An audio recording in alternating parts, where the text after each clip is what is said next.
Community Redevelopment Agency meeting for today, Thursday, July 18th at 6:05 p.m. Town Hall. The meeting is called to order by the chair. My name is Wanda Randolph. At this moment, then we have the roll call. Our town clerk, Mrs. And for the record, and I repeat what you just said because the recorder just started. So this is our CRA Board, Thursday night, July 18th. And you have called it to order at 6:30. And we're getting ready to do our roll call. Okay. Board Member Crittens. Present. Board Member Mack. Here.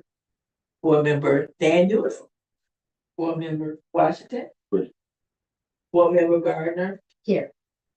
Vice Chair Williams is not here as of yet, and we have Chair Brett.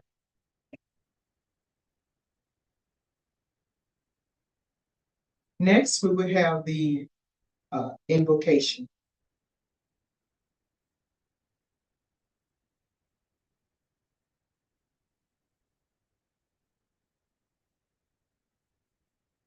Moment of silence.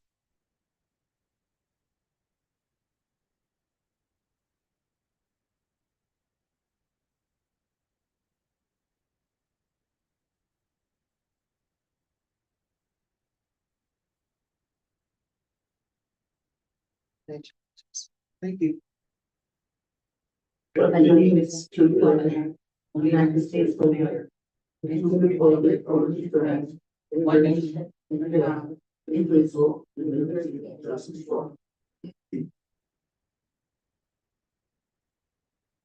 I had omitted, I'm sorry about the motion to approve the agenda. So moved. Second. And second, properly second. Any questions? No concerns? All those in favor? Aye. Any opposers? Thank you very much. Next, we have citizens participation. Yes, we have Julia Johnson. Mr. Johnson, you're being acknowledged. Okay, I'm yielding my minute. You want to yield his I'll put minutes it on. to Nia Williams Brown? That's good. Okay. How y'all doing today? Board citizens, my name is Nita. I play the role of the market manager for the 1887 night market. We're delighted to share the success of our recent kickoff event held in the town hall parking lot. We were able to showcase 40 Black businesses in an environment reminiscent of a family reunion. The overwhelming community response has inspired us to further empower Edenville to own its historical legacy and foster economic growth. To support this vision, we have previously offered our resources to assist the town of Edenville Community Redevelopment Agency as contractors in the areas of community engagement and Edenville-specific procurement processes. Our goal is to attract culturally competent employees who understand and can contribute to our unique community needs. We are eager to collaborate with TOCRA to specifically market to Edenville residents and aid in the process of creating licensed business owners who can join our market and flourish. We envision our community being at the forefront of the brick and mortar developments, accompanying the spread of economic growth in our area. Our market will be held on the first Saturday of every month at Town Hall from 5 to 9 p.m. We cordially invite you and your families to join us in celebrating Black economic ownership in an environment designed for our community to thrive. We respectfully request your support and funding for this initiative, which we believe will significantly contribute to the economic and cultural vitality of Edenville. Thank you for your time and consideration. Thank Thank you very much. And we have no. Thank you very much. Therefore, we will go to the consent agenda for the approval of the minutes, the last minutes, and also the CRA board minutes for July the 2nd and also June the 20th. We have a motion for consent. Right. Any questions? This one we just got, right? Yes. Just give us the minutes.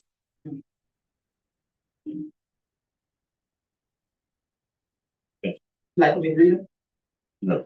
Okay. I'll just say, fully approve it. That's what I discussed. There is two options we can do if you want to take the time to read them. Now, or you can approve them. If there's changes, we can come back and amend it at the next meeting. Or the third option is we can table it, I can bring it back to the next meeting. We can move to, accept the minutes as printed with any corrections, that could be made at a later date. Is there a motion? I have a question. Sorry. And then our motion. I don't have a hard copy of those. You didn't do the I hard come copy? in tonight. I was looking at the email. I don't have one in the email. I put it in this, we give it this.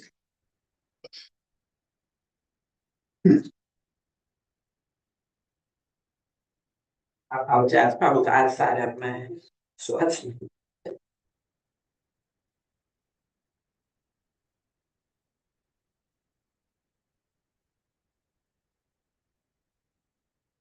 Thank you.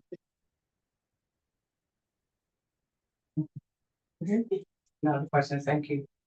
Okay, I think we had a motion to approve the necessary, just to accept the minutes. Any necessary corrections can be annotated at the next meeting. All those in favor? It's already removed. Oh, okay, all right, thank you. Just go for the vote. Call for the vote? Yes. Aye. Okay. The ayes have it, motion carried. All right, thank you very much. Next, the board discussion on the draft bylaws. In our packet, we previously received the present bylaws. And, we just received the amend proposed bylaws. So if you have any time, to annotate anything for discussion at this moment, the floor is open. Again, we just got this new one. Not too long ago, so. Any changes, we need to, go with it. I just got this package, so. Attorney Jackson, will you be so kind, please, to, briefly just kind of go over it with us for a few moments? So if you have any questions about anything? Yes, ma'am, Madam Chair. So the only change that was made to these particular, to this particular set of bylaws relates to the vice chair, based on the question that came up with regards to the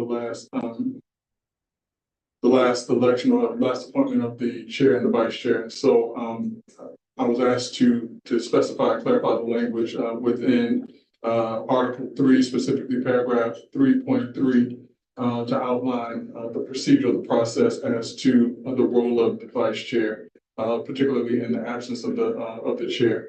And so it has been bolded and underlined the portions that have that are the suggested changes based on what I was asked to take a look at. So this is different than the one that was in the packet last month? The one in the packet is just the current bylaws. No, not the one I signed. In the last packet, it was one that was kind of like cut and pasted together. This is different than that. The one from the last packet was the bylaws that were proposed by the executive director. That's the one where everyone sent her their changes and Yes, ma'am. they were then, so this document is different from that document? Oh, this document. Except for what you just, Yes, ma'am. Yes, ma'am. I'm still not ready. I'm just not ready. I we were gonna get it side by side. I didn't, I mean, and then I'm gonna, discussion anyway. right. With discussion, I mean, the way that we did the current bylaws, it was a workshop. We went section by section by section, and that was much more thorough than kind of hit or miss right now. And I don't know about y'all, I like to highlight and really go section by section, or at least like with these, you see what the changes are. With the other, you didn't. So that's what I thought was coming our way, but it's not. So now I need to do that. So even though it's just for discussion, I mean, if there are some sections that did not change, there's no discussion really needed. And if those sections that are changing, then we do need discussion. So I'm just saying, I'm not prepared. And with regards to the bylaws, really and truly, the bylaws were just changed, last year, July 2023. Right. I don't believe that there's a reason to change them within a 12-month period. However, there was, some requests made to clarify some language, which is all that I did here, but honestly and truly, I don't think that there's any need to really and truly readdress your bylaws, especially if it has been left for, it's now a year as of this month. But I think that the bylaws that the board worked on, a workshop, I think for a period of 2 meetings, was adequate. And I even think that the language in 3.3, even if you read the old bylaws, that they even reconcile themselves, to be honest with you. But I just added some additional language to beef it up, but I don't even think it was necessary. So this I is think more a different of opinion when you say we don't need to change it, just because it's been changed last year, that's just an opinion of you, which I respect, but I don't agree with you either. If we have to change it every 6 months, if you don't like anything that's in here, I think that's what we need to go in the direction of doing. So that's why I think that was our main focus anyway, to make changes, but of course, have a workshop on the discussion that will be here forever. But if we can workshop and go over every particular item that's on here, I think that'd be a lot more accessible to everybody. Director. Yes, I don't think that's necessary because we went through these bylaws 1 year ago. Some of the changes that were trying to be imposed last time was things of a majority vote, super majority vote of getting rid of, not getting rid of, but calling for an executive director, super majority vote. Some of the special, I had my notes and I thought I had it in my file. Some of the meetings only can be called by the executive director and the chair, which was unfair from the last time when this board was, I don't even know what words to use when this board came with that new board came with their old bylaws. It really took the power from this board. And I thought that these bylaws, which I was going over, and like I said, the same ones from what you had in our packet looked to be the same. The only difference that I would ask for is that on section 3.6, the treasurer, since the board has always had a problem with the finances being held, or the finances should be held at CRA building, I can agree, but I think a copy of whatever is going on with that organization or with the CRA should be also held here in the town, because our financial person should be our chief financial officer over certain financials that's happening in the town. Not that that person would have their hand in it, but it would be a check and balance for both the CRA finance director and the town's financial directors, like an oversight for both. I thought that would have been and it's just changing that "or" to "and" in 3.6, the total treasurer, because I felt like everything else remained the same. And please forgive me, I had so many notes on so many things that were trying to be changed by some of the recommendations of Vice Chair Williams. I wish she was here, and Executive Director Ms. Rose when she was here. If it's not broke, there's no need to fix it, especially when there is I guess a balance between the board and executive director. And that's all that I have. I beg to differ. That's why I made my opinion, and everybody's entitled to their own opinion, which you just made yours, and I respect that too, but I don't agree with you. Okay. But I think in any event, we need to go down the direction of doing a workshop and really down our eyes and crossing our T's, because I wasn't a part of this particular amendment here in terms of the changes that you guys made, because I wasn't here a year ago. Only been here since April, so I'm definitely in tune to making some changes that I don't agree with in this particular bylaw. So that's just my opinion. So since we are in, I'm sorry. Yes, okay, another person, and then you, Director Printing. When I looked at it, I saw some of the same things as well, but the last time that we did our workshop, we were able to compare and contrast the two documents that we were looking to pull the best from. So other than what we fixed or amended last year, I didn't have much to compare it to. I didn't receive anything, and I could have overlooked it, but I don't believe I received anything to actually compare it to. I didn't receive any recommended changes or anything. I thought that would be coming forward during the meeting.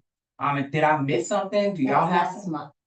Right, but even with what she submitted last month, not to say that it didn't hold any weight, but I know that our request last month was to be able to do a side by side to see. So not that I didn't include last month as a part of my homework per se for this month, but just this month when I received what we're looking at now, I still didn't have anything to kind of compare it to. Unless you're talking about what we did last year, or unless you're talking about comparing the independent board bylaws to the current bylaws to the recommended changes for the new bylaws. I don't know if it's something other than last month's bylaws that were recommended that I should be comparing these to, but again, I don't see many changes other than what's been outlined. So, I mean, y'all can let me know if I skipped something. Now, my opinion too is, Councilman Daniels. Yes, it's a lot of changes that Executive Rose was trying to do as far as some of the suggestions from the board. Like I said, one that stood out to me was a supermajority vote. What a supermajority vote, that means everyone has to be in agreement of the executive director being asked to resign or whatever. I thought that was unfair. It should always be what the vote of the majority is and not a supermajority. These are the little things that these are the things that they're trying to put in the bylaws, and I don't know why they're trying to prolong it, because these are what we've been operating by for so long. Little minor cuts here and there, nothing that would take the power from this board. And that's why I don't see why we are trying to, supersede little things like that. Like, for instance, the special meeting, our hands were tied. A special meeting can only be called by the executive director and the chair. That left this board powerless. That supermajority, that was one. I had so many notes. That supermajority vote was another one. How can you have a supermajority? We are all different minds up here. We would never agree on one thing, so it always should be the majority vote. So it's things like that that I feel like it's unnecessary to be placed in the bylaws, and it really hinders and hurts the board for being, I guess, inclusive of a democratic process. If it's not this way, then it's what we've been operating for so many years. I even have the old ones from when I first came on, and it's only 1, 2, 3 pages back and forward. Just 3 pages, because it's not that difficult. A lot of the procurements we take from the town, some of the things that we should do, check signing, all that other stuff, getting bids. We go on the procurement of the town. So it's really not that difficult. And that's just my take on Everyone get their fair share. I believe it was Director Garner, then Mack, and then Washington next. And then I will go. Since we're obviously in a discussion mode, Yes. I was simply going to say that if Director Mack, do you know, like right now, what items that really stick out to you in regards to what you would like to have considered for changes? I would definitely have to do some homework on it as well. I know some things that I do want to make changes on, but like I said, I think that would be something that we should discuss in workshop, because we'll be up here forever if we had to read through this entire bylaw. And I would think Director Daniel will be such how could I say this? Speculating rather. And I had a second one too, sorry. I think you'd be speculating to sit here and say that we want to have a 4-to-1 vote, or however you want to the majority vote. Is nothing that I ever said, especially since sitting up here this time. I know that's something that we did the last time, and that didn't even stick, because we even changed it also. I was going to address that if you let me. Yeah. The supermajority statement actually was something that I suggested. And one of the reasons I suggested was pure and simple. Every time there is an election, we go for the director. Right now, we have no director. When I came in, we terminated the director. That's a bad pattern. So the idea of a supermajority kind of says it's not going to flow with an election. If something happens and the director does something, they break rules, they break laws, then the supermajority vote to me would not, it would not come into play.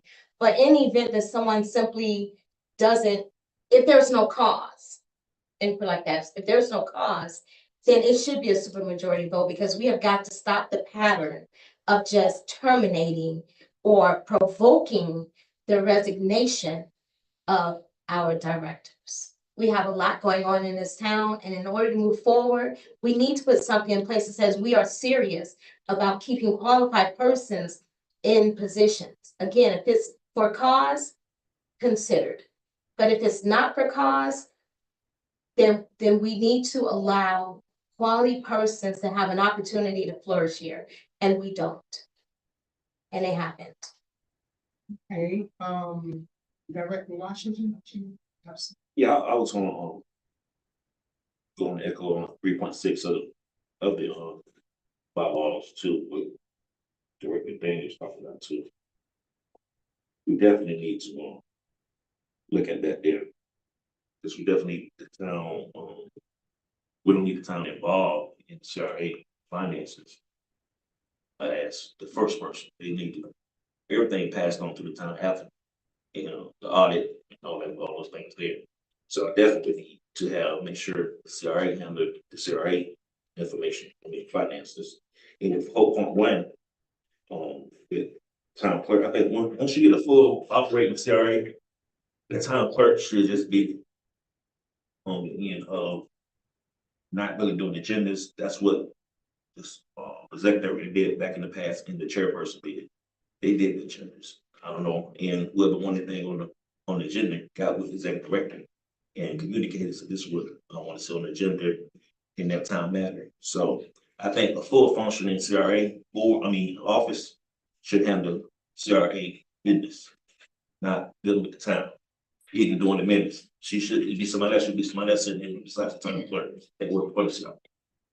So that's how I look at it. We have a full functioning CRA department. Yeah, Like I, excuse me. Mrs. Keaton. Yeah, I just wanted to add to Director Washington, if there is someone else appointed to put together the agenda, the packet, and the minutes, then for record keeping purposes as the custodian of the town, I would need that in order to keep all records. Of course, it'll be passed on to you after every meeting. Most likely that's what it was passed when they had someone else there. It will never the town. It's usually when the town clerk is the person that we delegate. For the CRA. Is there any one things? But it was passed on to town members. Okay, I did have something that I would like to say. On 3.4, the executive director. In that role there, that particular one there, it needs to be something, just like, for instance, we're going through a transition right now where we don't have an executive director. So, I've been doing the day-to-day for what needs to be done until we hire one. There needs to be something there with that one that maybe state that in the event of a vacancy, who will be the acting, a designated person will be the acting until one is hired. And then we had talked about an interim. So the last meeting, the board did not want the chair to hire an interim, but we have done it before for other positions. So it doesn't matter to me how we do it, as long as the board wants to set the parameters as to how you want to fill this vacancy. Either, I think what happened the last time, you want to be able to make a decision, even as an interim. So you're going to make the decision anyway as an executive director when you hire a person. So we just need to get the language correct as to what the board wants. And the other one is about, I think it's on 3.3, the vice chair. About 2 months ago, when we had the issue about the vice chair and the mayor, who was going to, I'm sorry, the vice chair and the chair for the CRA. That situation that we stumbled up on, and that's how I end up being the chair based upon that situation. So I think what Attorney Jackson, hopefully that has been spelled out to correct that glitch that we had in our bylaws. There's appears to be a clear procedure and process as to what qualifies as absence, disqualification, resignation, suspension, death, or disability that would then allow the vice chair, or that clearly states that the vice chair sits in the position of chair until such time that the appointment period comes back around, which is per the bylaws, the end of the calendar, or the last meeting of the calendar year. I think she's talking about the slips of paper, No, not the paper. or you talking about how it was done? No, it was, no, not the vote on the paper, was that? I'm not too sure about what you're saying.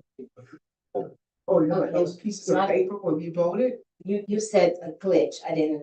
No, it was, remember we had the confusion that was about the chair and the vice chair.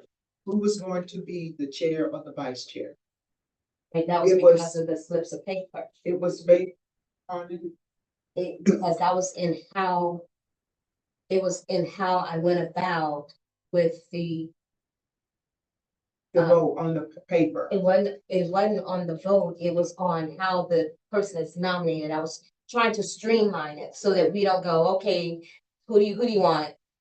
And because when we tried that before, it was like 3 or 4, like 3 names, and the first name, nay, second name, nay, and that seems silly to me. So that's why I had everyone, hey, whoever you want to nominate, put it on a piece of paper, give it to the clerk. And I think we said that one of the problems with that slip of paper was that it didn't have the individual director's name on it, to signal who they were going For transparency. right. But it was the procedure, and I was just trying to streamline the procedure and make it smoother. Because if you know who you're gonna nominate, you give it to the clerk, and then she can go by whatever name had the most numbers, and that's the first name we started with.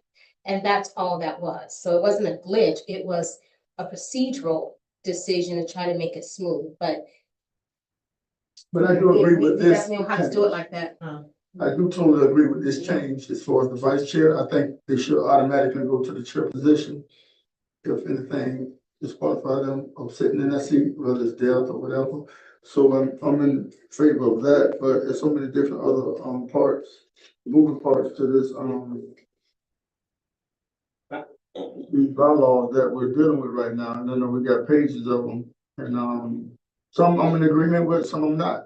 You know, with the supermajority, I think, you know, it was something that was done last time, but we even came back to the table and changed it back to what it was normally was. So, but I do agree with Board Member Gardner about, you know, doing a supermajority vote, because we do have a continuous, you know, transition of moving the director anytime we get a new cycle of elections that come in here, you know. So like the last time when I got out, for whatever reason, the last director was fired, you know, and of course we didn't do it this time. She, you know, pretty much put her own resignation in, but I think that's something that we've been having a problem with for quite some time now. This ain't just started. It's something that we've been dealing with for, you know, some time. So. Okay.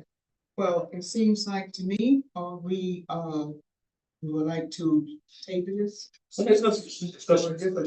Yeah, just a discussion right now. I think we need a workshop to go, at least 2 workshops, or one good one, just to get some clarity on how we want to move in the direction of making the changes that we need to make. Because like I said, everybody got an opinion on how they look at things. You know what I'm saying? So my opinion may be different than anybody's opinion up here, but I respect everybody's opinion. And at the end of the day, it's the majority vote that controls on what is recommended for this particular bylaw anyway. So at the end of the day, it doesn't matter. I do want everybody to voice their opinion on how they want to make the changes, but I think we need to be a little bit more strategic on how we do it. I'm not opposed to doing a supermajority vote, but I may be opposed to doing the independent vote because I got, some information from attorney stating that we couldn't do it. And I do respect your, knowledge of knowing that while you can protect this board as well as yourself too, because I know we had run into a situation and problem last time we had an independent board. And I don't want those concerns because what it does is it stops funds for coming to this particular, entity also. And I know that's the issue that we was dealing with at hand also. So I think we need to be very mindful, you know, and making sure that we're getting it right, dotting our i's and crossing our t's on every event, so. Need to add something to this, bylaws. Absence of a chairman or vice chairman, or especially with, death, elections or anything like that. We need to put absence, not wait till the December date, wait till the next meeting to appoint, or not appoint, but votes sworn in at those seats that's vacant, instead of waiting till the time that she says in the bylaws, that's in December, whatever. That's only if the board is in place for that time, but if something happened to a vice chair or chairman, we should appoint that person the next sitting meeting. If something happened to one of those people. So I don't think she'll wait till December to add a chairman, add a vice chairman. And that's what that's what this Yeah, that's what change it's does saying. also. It actually addresses that because what happened was the last time, the way that the bylaws have read is that when the chair is no longer able to serve as chair for whatever reason, and it laid out the reasons, the vice chair then steps into the position of chair. Now, the real issue from that was who becomes the vice chair, because the bylaws tells you who becomes chair. So this addresses how do you determine who the vice chair is, because the position that's open at that point is the vice chair position. And so it says that the town council shall appoint a vice chair from among the existing board members at a regular or special meeting to be held within 30 days of being notified by the CRA Board of the vacancy of the vice chair. I think we should stay with that. Particularly, Council or The town council, because the town council are the ones who appoint the chair and the vice chair. right. So I don't think we need to go away from that. I think we need to keep that in place with, if something does happen to the chair, the vice chair automatically moves to that seat according to the bylaws that we're agreeing with. But on the other hand, when we're making that change to pick a vice, that will go through town council versus this board here. Yes, sir. Yeah. Yes, ma'am. If possible, can everyone just submit the changes to you since you would have an executive director? Everyone email you their changes of what they want to see in the bylaws. And can I get a copy of what our former executive director had as far as changes? Some of the changes that were submitted by Vice Chair Williams I don't know what I did with it, and I wanted to know what's in her notes, but I think she emailed us where she has those changes that we all emailed her of what we wanted in the new bylaws. That's the document. That's what was in your last packet, because it was a hodgepodge. I don't know where it is. That's what I'm saying. Oh, okay. It was, well, it And was I can't find, I thought I had it in my other bylaw. So if I can get that, please, Chair. And, One more thing, Chair, if I can. Now, I know he just made his opinion. Like I said, everybody got an opinion. I'm actually one of the ones that actually, sat on the, board to, make the charter. And everything that's in here come from the charter. I know we had some things that has been retweeted and twerked or what have you, but I think moving forward, if we sit down and do a comprehensive thought on what it is that we need to do in a workshop versus sitting here emailing particular items, and then we get back to the table and still have the same problem that we're having now. I think we need to make better educated decisions on how we do that, because it's not gonna resolve anything by us setting certain things to the chair, and then we get back in the meeting the next time and still have issues. Now, what we can do is have a workshop on it, right, which would be something a lot more, I think, logical. Sit here and go through it. I know it may take some time, right? But we gotta thoroughly go through every page, and it's almost like being in the committee again, in terms of making the charter. You're making the changes, you're making the appropriate changes that we wanna make according to the bylaws that are here now. And listen, that's just my opinion. Okay. this is to address Board Member Mack, if I may.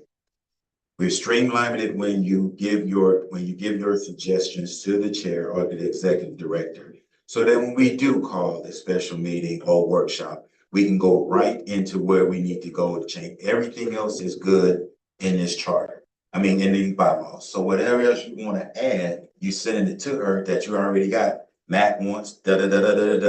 Daniels want da. So we can get right to it. Everything else, we don't have to go through this line by line. Just you go through it, read it. But it's already been You go done. through- That's what I'm saying. So It's what you already been done. wanna do is And put it's still in, not send an And email. I'm still not in to the accordance with chairman. everything that's in here. Right, send it, whatever you want strike, exactly, whatever you want strike, whatever you want to add, send it to the chairman. It's the same thing with what you're saying. We can streamline it and go right to it when we have a workshop.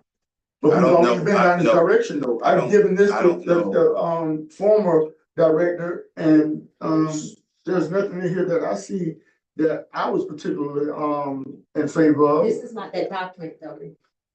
This document that you have is not the same document. That's what was explained in the beginning. The document that had all of your suggestions that was sent to the director, Mhm. it's in your last. That's what that document was. And- This document only addresses the Okay, area We're gonna that. have to, definitely visit that then.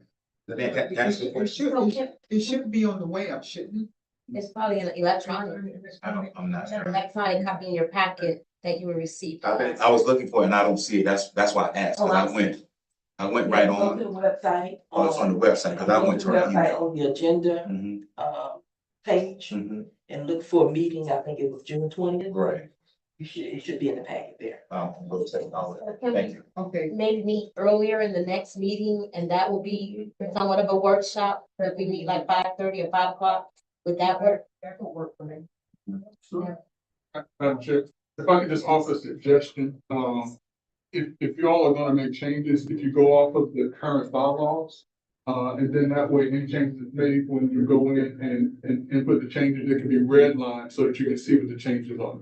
As opposed to trying to take from another document, and trying to find what the changes are. If you just do it to the current bylaws, those changes can be redlined where you can see exactly what the changes or the additions or the subtractions are.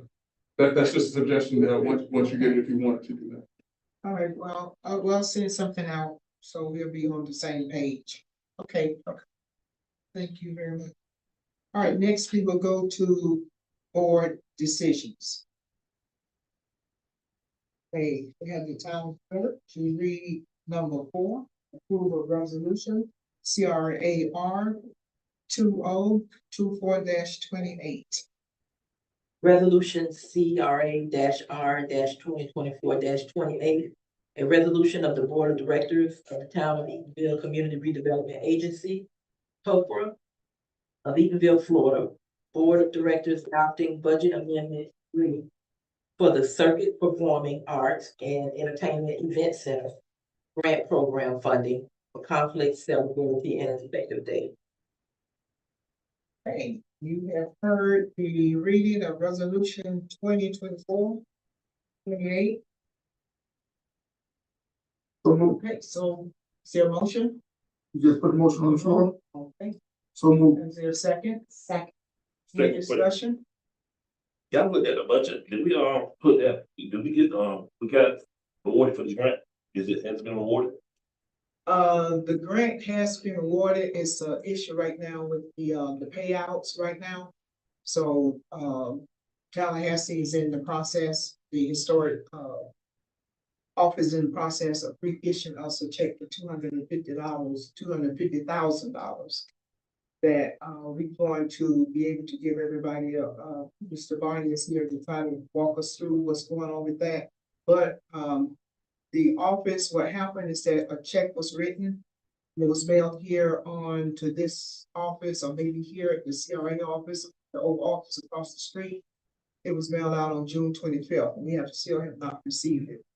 So what we're doing right now is that we have an electronic process for the deposit to go straight to the CRA account.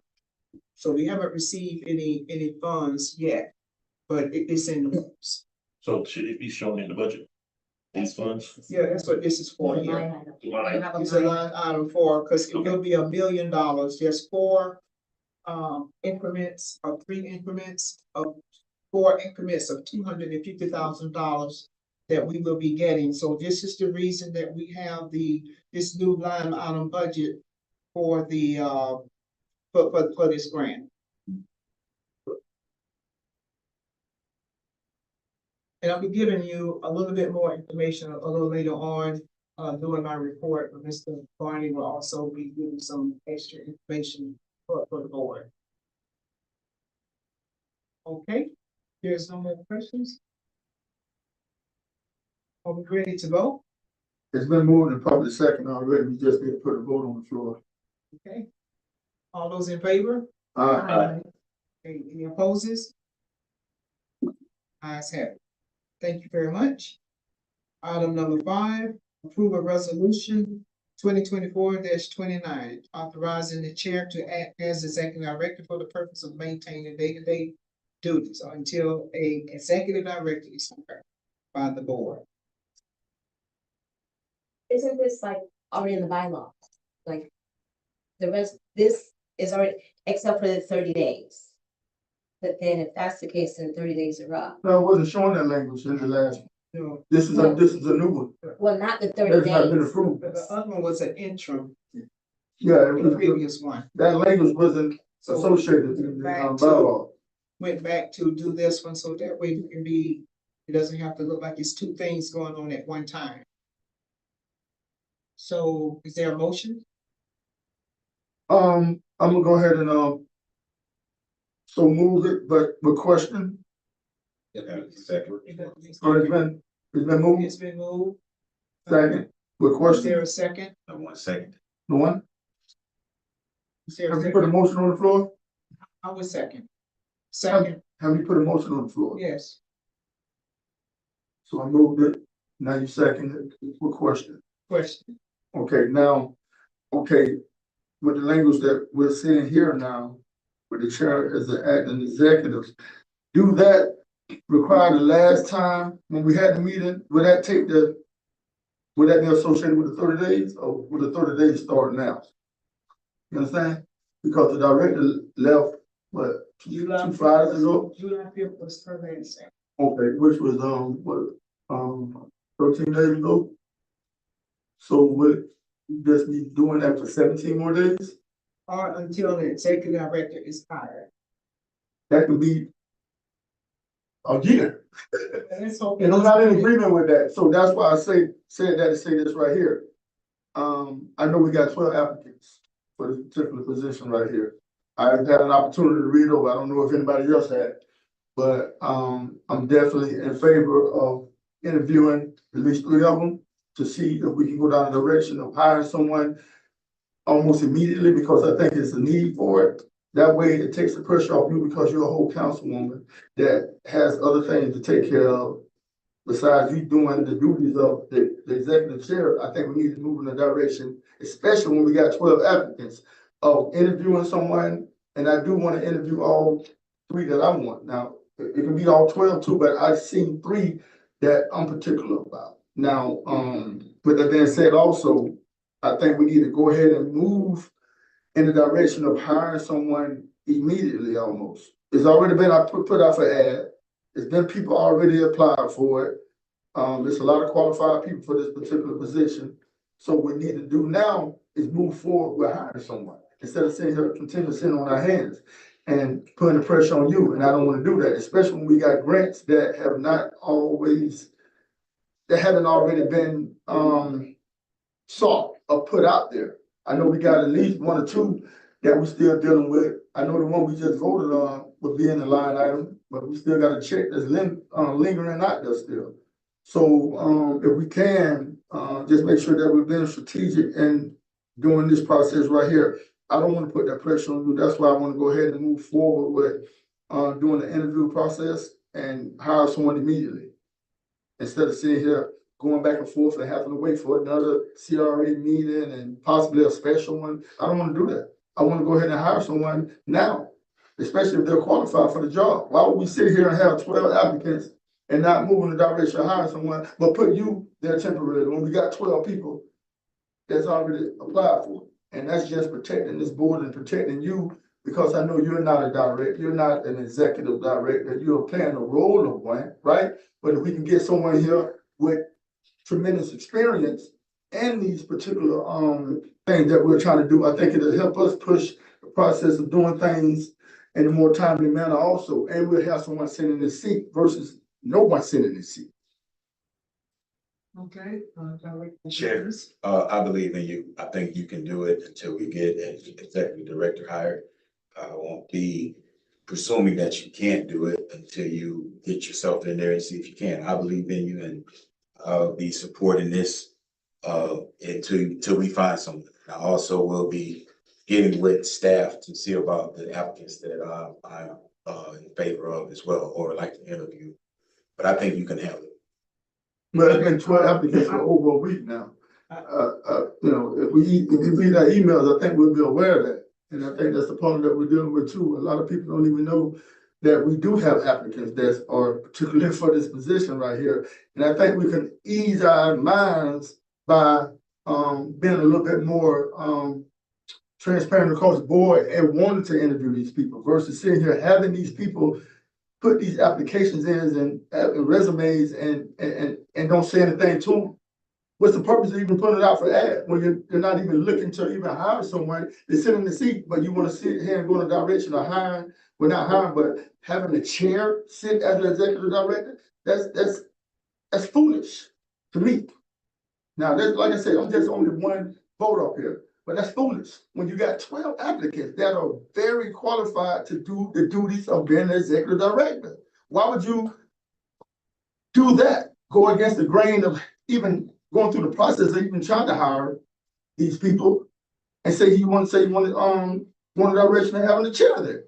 When you got 12 qualified people that are raising their hand to get the job. Hey, listen, I'm here. I want a job. 12 applicants, 12 that are duly qualified to do the job. So why won't we go down the direction of hiring someone? We gotta make it's common sense. It's common sense. It's logical. What's not logical about that? Okay, Chair. When is the position closed? We can't, it's still open. The It's position is still still, for 30 days. We posted it for 30 days. open. So it went on, started July the 9th. So like, obviously it's August. So it's not even closed yet. The position isn't closed yet. It's not closed yet. So we may not have all of the applicants. We just got, I think, 3 more yesterday. So we had them to send everyone the information so that way you'll be aware. And it may be at some point that it may slow down, but we had it posted for 30 days. And I will explain more of the process a little later on in my report. But like I was Right. saying too, though, and not to, count you out, because I do feel like you're qualified to do the job also. So let's not get that mistaken. Okay, for the record, that's for the record, because that never came out of my mouth. But I will say this also: if we're gonna sit here, and I know it's up for 30 days, so to be like, oh, you don't always have to wait 30 days. Are we aware of that? Like, are we aware of that? Just because I got 30 days to pay my light bill don't mean I can wait 30 days to pay. I may want to pay it now and get it done with, right? It just makes sense. If we can sit here and make educated decisions that's for the betterment of the community, I think we'll be well off. Instead of sitting here prolonging, and that's exactly what we're trying to do, prolong and hiring someone to be the executive director. Come on, I can't wrap my head around anyone that would suggest otherwise. We gotta be very strategic, guys, like seriously. And especially the ones that sit up here on the legislative side of it. And there's 5 of us. We gotta do what's right for the community. We gotta do what's right for the taxpayers of this community, especially when we want to get funds from Orange County that we had problems with in the past because we didn't have everything lined up the way we should have had it lined up. You know what I'm saying? And I know it's a 30-day process, but that don't mean we necessarily have to wait 30 days to hire someone at that 30-day mark. I think we just need to, use common sense at this point. Especially when you got applicants. And if anyone else was interested, I think they've already been undid the procedure of, doing it. And I know a lot of times you sit here and you wanna, wait, is this person gonna, apply? Maybe you know someone that I don't know. But I think if we got 12 that I counted, and then you said we got an additional 3 more, that's 15. We can't hire all of them. We can't hire all of them. So we can only hire one. We can only hire one. And I think if we got 15 people that's duly qualified to serve in that chair right there, why would we suggest going any direction besides trying to interview them at this present time and get them acclimated to come and sit in this seat? Okay, but I think the resolution is to authorize the chair to act as the executive director from day to day until one is hired. We know that we're gonna hire someone. We know that. I mean, But like you just stated, though, that could take a year, But- even if you do got applicants. I'm confident it's not gonna take a year. So we're just trying to get past number 5. That's what the resolution or a motion, so we can go ahead and move forward with doing it, because I have been doing the day-by-day duties every day. For the last 13 days, I understand that, so Well, I've been coming in before, but starting on. we can appreciate that, but at the same time, we can take that weight off you also, So- board member, our chair, Randolph. But someone has to be accountable to that office. So if. Okay, so if we hire someone, right? I understand that. And listen, it's not like we gotta sit here and wait 30 more days before they're qualified even. They're here. They're waiting for a phone call. Hey, listen, come in, I wanna interview you, blase. We get an opportunity. If you guys, well, I know I always interview. I don't know about anybody else, but I wanna know exactly who's gonna sit in that seat right there. And I wanna make sure that they're duly qualified to sit in that seat. But from what I read and I witnessed as far as the resumes and the backgrounds and things of that nature, I see a lot of people that are qualified to serve in that position. And I'm not saying that they're more qualified than you because I don't want to belittle you. Because I feel like you are a smart person and you can do the day-to-day operation, but why do that when you can actually go ahead and just hire an executive director that's gonna serve in that particular seat anyway? Versus sitting here and you putting yourself through all this and you're a councilwoman, and I know you have a lot of things going on, but I can't speak for you, but just my recollection was just thinking out loud. If you could take the weight off yourself and put it on this particular person that can probably come in here and do a lot of eventful things for us, why not go, why go against that? I'm not in agreement with what's on here, so we can vote our conviction right now. Mine's gonna be all the way down. It's either gonna vote up or down, so we can go ahead and put a motion on the floor or whatever, but I'm not in agreement with it. I'm in agreement with hiring a director. Now, we got 12 that I counted, and then you said we got an additional 3 yesterday. That's 15 people. 15. What are we waiting to get up to 30? You still can't hire but one. Are they gonna be more qualified than the 15 that I see? I highly doubt it. If not, they're gonna be equally. So you gotta have someone that's gonna sit in here and build a reputation for us sitting in that particular seat, because we got meetings that we gotta go to. We got Orange County that we're dealing with. We got the state of Florida that we're dealing with. We got all kind of friends that we're dealing with also that haven't even really been vetted yet, that we're trying to get vetted. So we need to be very mindful of all the things that we're doing up here and suggesting that we don't need an executive chair. Please help me please make it make sense to me.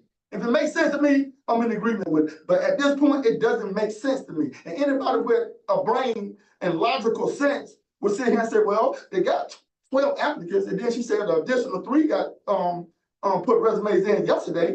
And as far as I'm reading, the education is impeccable. You understand me? The background is impeccable. So why would we sit here, right, as a board, shame on us, then sit here and say, let you keep that duty for another 30 days or more when you got people that can be sitting in that seat now that are applicants, 13 applicants that are duly qualified to serve in that seat with a background that is here. So why would we sit here and even be having this conversation right now? Like, seriously. The three additional, That was told to me, that's why I said. we haven't seen them, You haven't seen them? so we haven't even. No, she said Said the the one. other ones, the one, but she told me the day or yesterday, I think we have 2, 3 more. Okay, so we I have a spoke to whole, her today. we have a whole nother little group Yeah, to add to this that we haven't even seen. yes. Yeah, I have seven questions. I work in management, and I must say this, I don't know about anybody else that sits up here. I work in management, and I go through the process of applications and seeing who's duly qualified, and I'm not gonna sit here and wait on John Doe to come down the street when I got 12 applicants on my desk waiting to get hired. I'm not gonna do that. That just doesn't make sense. And you can't make me make it make sense. It doesn't. Like anybody that would sit here and go against the grain of even suggesting that we wait how many other days? 30 days, 60 days, or what have you. It doesn't make sense. I got It doesn't make sense. It doesn't. interview anyone. You brought it back? Yeah, brought it up. I have a problem with this resolution, with section 4. I have a problem with elected officials doing day-to-day interviews, so that's something that deal with section 4. section 4, executive director of the total. With the approval of the total, may hire, retain, engage such employees, agents, consultants, experts. I don't like attorneys and specialists. We're an attorney, so while we got this in this resolution, so you plan on changing, hiring somebody if you get this position? See, that's what I'm looking at it as. If you become the director, you have the power to retain someone as a consultant or some other kind of agent. We have to straighten it because you hire somebody, I'm not gonna give you that power to hire somebody over this board. That's the first thing I'm not gonna do. So if that's the case that section 4 give you higher power, I definitely can support this resolution. It says with the approval. That's right. Yeah, that's right. I'm gonna give you that approval to do that because the board supposed to hire. We'll be giving you the It is approval the if we do pass this. That's what It is we're the saying. That's you. If you come to take the director, that'd be you. So I think the last one that you all wanted was that you all wanted to make that decision, the board. But no, Attorney, Jackson, can you turn to number 17, section 3? Section 4. 2024 in this line. No, section 4. Section 4, yes. Give us that interpretation, please. I mean, the way that I read it is that the executive director, with the approval of the board, can hire these positions. If the language is in here, though, what I would suggest is that it mirrors the language that's in the bylaws. If there's gonna be, the chair, whomever acting as executive director, because in the bylaws, it is different. It does not specify these specific, positions. It just states that the executive director, with approval of the TOPRA, may hire and set compensation for necessary employees of the TOPRA. If that language remains, it should, I would make it consistent with what's in the bylaws, as opposed to, spelling out the individuals. The other thing I just want to point out, and I'll double check, just to be certain on my end. But it's my understanding that with government positions, when you set an open period to accept applications, you have to leave it open for that time period. You cannot close it prior to the date that's been set to accept applications. Now, I'll double check this to make sure. And so that's why I don't believe that you can hire someone tomorrow if someone qualified came through, if that hiring period or the period to accept applications has not expired. But I will double check this to make absolutely Yeah, certain. if you can, like, how long would that take you to look at it? Like, will it take days or will it take seconds? I can have it for you first thing in the morning. Yeah, that's it. Yeah, because I think there's something that we need to, be aware of, you know what I'm saying? Because I'm not legal, I don't know anything about. Yeah, And it's not, right? Yes, sir. And I do, advise us to govern ourselves accordingly when we're doing things like this also. Now, if you're sitting here telling me as a legal that we have to wait for the 30-day window, which just, I don't agree with a lot of laws, but that don't make a lot of sense to me. You know what I'm saying? That we have to sit here and actually wait for the 30-day period.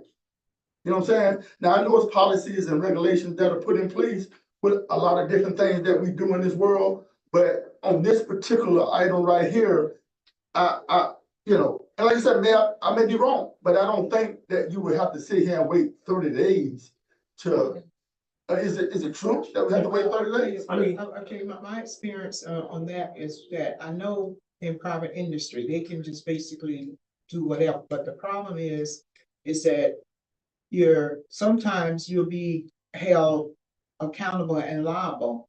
And anyone that puts in for a job after you have already posted the position, and then you've taken the position away, you have hired someone, but you still have the position posted. There's people there's like over 100 and some people that looked at that particular application. Someone may say, well, I may put in for it tomorrow, 2 or 3 days from now. But we have to be real careful to make sure that we're doing things according to employment laws. So that's Now, one of the could reasons you- why. And then again, I want to say through process of elimination, our HR specialist is really on top of this, and she sent everyone hopefully a score sheet. So there's a process that it's gonna be a process of elimination. But you're gonna have some people that may not meet the requirements of the position, and you may have some people that maybe meet one or two things of the position. So they may score either high or low. It just depends. I gathered that So already. it's gonna be narrowed down to, I'm just using an example, let's say 5 people. And the 5 people, will those be the employees that applicants that she would recommend, or she would just say, these are the ones. Of course, you can look at others, but if they didn't score, and you hire people that had a low score, but you wanna hire them anyway, over those that had a higher score, it's just gonna alleviate the complications for us as a board. But at the same time, though, Chair, that's gonna be totally up to this board, whether you feel like they're qualified or not. You know what I'm saying? That's gonna be up to this board. That's why I think we need to go down the direction of doing the interviewing process and ourselves. I always interview any director, especially when I can, before they sit in the seat, because I don't wanna sit here and shoot myself in the foot and be like, I told you so. But if I can say this also before closing, Mr. Jackson, I know you just got some information from Ms. King in reference to what I was just speaking on. Can you talk about that for a second, if you can? She was just Sharing showing me the information with closing, him. she was showing me the closing date, for the position. But just to elaborate a little bit more on that, it has always been my understanding that in government positions, because of various laws that government have to operate under, specifically as it relates to fairness, of hiring individuals, that if you have a time period that you have opened up applications to be received, that has to remain open for that specific time period. One of the things that may happen, and I'm sitting here and wondering myself, well, why would that even be a concern or an issue? Let's say that you have someone who's a part of a protected class, who may not be able to get this information in the normal course, and so they apply for it in a non-traditional manner. They may not apply for it online. They may send in applications, different things like that. But in the midst of it, the process is closed. That person could then potentially have an argument that they were precluded from interviewing for or being considered for the job because it closed before they had an opportunity to be seen by this board. And that's just kind of just thinking it through. I'm sure there may be other things that I find. And that's why I want to do the research if it's something that this board would want to do. But to close the time period to accept applications before a period that has already been posted, I believe would be problematic. Now, that doesn't mean that you can't interview or speak to or whatever to potential applicants. It just means that hiring that person has to take place after the date closing period for the applications. Now, if I may, and this be it for me. These are 2 questions that I got. Okay, is it something that's best practice or is it the law? My understanding is that is law, and that's why I want to do the research, because Okay, so I definitely need to have this information, especially when you tell me that it's law. Right. Anything that you're telling me that's law, I need in front of me. So if you can, please, email that to me, and I need a hard copy also. I need this information, especially when you say it's law. Now, you're talking a different language now, because you were talking about something that was best practice, and now you're kind of changing the, direction on saying that it's law now. I'm saying I can think of a scenario of why that's the case, not necessarily the best practice. But it's your opinion though, right? Well, It's like the attorney general, like, it's just your opinion, like, and I know you're a lawyer, and I respect you as a lawyer, and I respect your, decisions on giving me, law, especially when we're dealing with stuff like this right here, right? Now, if it is so that it is law, I gotta totally respect that, because don't nothing over trumps that, but that's the Florida statute, you know what I'm saying? So I'm not gonna go against the grain on that, especially if you're telling me now. I'm not gonna sit here and say that I'm not gonna believe you, because I'm gonna give you the benefit of the doubt, right? So if you can, give me that information, but as of now, I'm not in agreement with this as of now. Now, we can table it, come back to it after you give me my, answer that I want, and then I'll probably be a little bit more ease with moving in the direction of making a better decision versus sitting here speculating on if it's law or if it's not law. I'm not gonna do that. I'm not gonna do that to myself, and I'm not gonna do that to this community. So that's my take on it. Now, I don't know if it's a motion on the floor, but I'm gonna vote all the way no on this. This is the first time this ever happened. I mean, we still talking about who runs CRA. I mean, the town been without the executive director sometime for years, and this never been an issue for this council. That we say you're talking about who gonna run. So I know for a fact we've been out without a CRA for months, years, and it's never been an issue. So I don't know why this is a big claim now that somebody need to run it. Back in the day, I don't know who ran it. We did the meetings, make sure we stay current with CRA, but I know without directors for years and months back in the day, so I don't know why we there.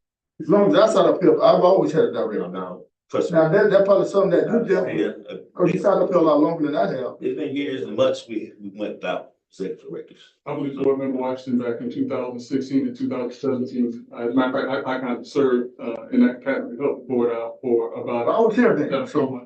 Without a director, right? Yeah, See what I'm that saying? was- So- that was- You had Mr. Benson. That was. No, that's before the time. no, that's way for him. I don't think we have him for him. Yeah, So- and there wasn't, because Mr. Kohler served in the interim part when they were working on some grants and things, but there wasn't an Yeah, but executive that- director. no, so that's what I'm saying. I don't know what we're saying, discussing why we needed someone to do this. But see, I think that's part of the problem that we've been dealing with in this town. Then we, I mean, You know what I'm saying? got applicants. We're not doing things right. You understand me? Any other entity, any other municipality, any other township is not gonna sit here, and I'm not gonna say any names, and sit here and have applicants that have applied for this particular job, and they sit here and bicker and moan with each other, going back and forth on whether the chair should run it, when we got 12 applicants that have applied for it. Listen, man, anybody that's watching this, shame on us for sitting here even having this discussion right now. You know what I'm saying? And me as a board member, I gotta repeat my opinion on this. You know what I'm saying? And I'm only one vote, guys. I'm only one vote, right? But until Mr. Jackson, who's the attorney, show me different, that is not law, that is unlawful, or what have you, I have a different opinion on it. Until he showed me that, I'm gonna be subject to vote down on this particular item right here because I'm not in favor of it. You know what I'm saying? I'm just not in favor of it. Especially when we got 12 applicants that have already did their due diligence and doing the processing of it. You know what I'm saying? And you gotta have to really show me, because I can tell you this right here. If I have to sit here and wait on you to reward you, there's something fundamentally wrong with that too. Why should I have to sit here and wait on anybody to get hired? Why? And if that is law, we need to look at changing that, if we can, from this perspective. Now, if that's something that trumps anything that we can do on this side, hey, it is what it is. But if it's something that we can change on this end, I think we need to go in the direction of doing that, because if you're gonna sit here and tell me we have to wait exactly 30 days before we can close that window of accepting any more applications, there's something fundamentally wrong with that. Something fundamentally wrong with that. Since you have anything. I just wanted to know, whether we vote this up or down. I know that we're understanding that the posting has to, live its timeline. With that being said, with the date having been posted a week ago, we're looking at another potentially 3 weeks. So I'm assuming that in a perfect world, we have some applicants to consider, that will at some point in the next meeting, maybe 2, potentially come before the board for consideration, correct? If we're talking about 15 potential applicants, and I very much like Director Mack, enjoy the pleasure and the courtesy of being able to have conversations with these applicants. I personally don't know that I can commit to completing 15 interviews in a 3-week period. Not necessarily saying that I would do that, but just making sure that even though we know that it is an urgent priority of the board to go ahead and hire an executive director, are we not willing to take the due diligence and time to make sure that we choose the right person? And that leads me to wondering if we move forward with any amendments or whatnot to this resolution, if an individual is not filling this position by the time those 30 days expired that we're allotting in this resolution. Are we renewing those 30 days? Are we coming back to the drawing board with this resolution? What would be the process if we decided to move forward, give you these powers, and then no one fills that position by the time these 30 days that are aforementioned have passed? Well, My point. I tell you, I'm confident that we are gonna have some people that we're gonna look at. And like I said before, through a process of elimination, working with HR, she's handling all of that. And I have confidence that her elimination process, as far as those who meet the qualifications and expectations, are going to be met. So it'll probably be my example, I had mentioned, maybe about the top 5. So it may not be you interviewing 15 people. It may be 25 people they put in for the job, but it may only be the top 5 in that bunch. So that's where I am with this. Right. So from there, it will be, she's gonna start anyway, looking at some of the applications already at some point to determine where we are with that. We have to make sure that we do it right and we do it legally. But listen, listen, I'm not finished. Before we keep jumping, if I can just finish right quick. Okay, so I do understand that part of the process. I did see the scoring sheet that she attached to the email and all of that. My question is in regards to the worst case scenario. My question is in regard to if we are not able to come to a decision as a board prior or before the 30 days expires. That's specifically what my question is in regard to. Are we saying with this resolution, if it all falls down, we're gonna come back to the drawing board and reinstate these powers for another 30 days?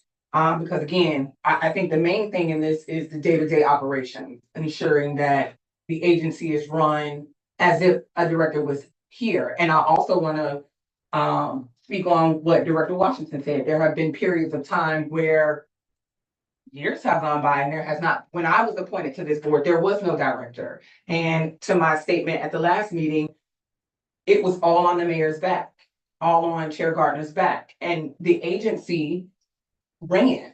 Maybe not in the pristine condition that we would ideally picture it in, but it did run. And it ran because someone was handling the day-to-day operations. I don't know what administrative assistance she had over there. I'm not sure what behind the scenes was being taken care of, but my concern is for the day-to-day operations and worst case scenario. If 30 days goes by and we haven't come to a decision on the 12, the 15, the 25, the score sheet, are we coming back to this? Do we have a plan B in place? Well, if the 30 days has expired, it still says here until someone is hired. Okay. Okay, so wait, I just want to be, look, I'm sorry. I don't know whether there's a problem of somebody fear that something is gonna happen and they're not gonna be able to be a part of what's going on. Only thing I'm doing is filling in. I'm not hiring anyone. We have 2 employees, and these 2 employees are part-time employees. Right. And what is it more? They do their job, they do their portion, and that's all that's done. I come in, I do the telephone work, I get back with people, I tell them exactly what's going on. I just try to keep things kind of moving right along. Someone has to be there. Right. Someone has to take that responsibility. And I'm not doing anything out of reach, out of context, or doing anything illegally. All I'm doing is doing what I feel like I'm supposed to do. And that's it. That's all I'm asking. And that is to authorize, if you don't want me as the chair to be there, then so let it be. But this is the resolution. It's to run the day to day.